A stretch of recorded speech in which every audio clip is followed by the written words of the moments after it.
ایک بات اور کہی تھی کہ علماء اہل سنت والجماعت نے شیعہ کے خلاف کفر کا فتویٰ کیوں باندھ دیا؟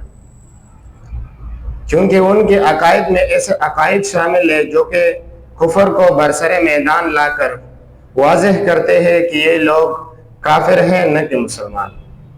ان کے عقائد میں سب سے پہلا عقیدہ وہ ہے تحریف قرآن، جو کہ بالکل ان کی کتابوں سے نمایاں ہے، اور ان کے بڑوں نے لکھا ہے کہ یہ موجودہ قرآن جو ہے وہ 70,000 کی آیتوں کی تھی، لیکن حضرت بکر صدیق رضی اللہ عنہ کی خلافت کے وقت میں ان کو چھپایا گیا ہے، یہ اصل قرآن نہیں۔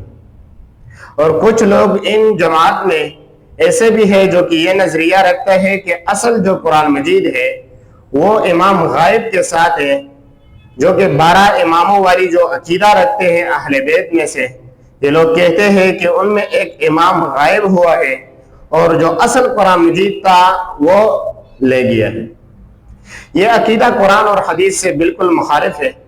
اللہ جل جلالہ قرآن مجید میں فرماتے ہیں اِنَّا نَحْنُ نَزَّلْنَا الذِّكْرَ وَإِنَّا لَهُ لَحَافِظُونَ۔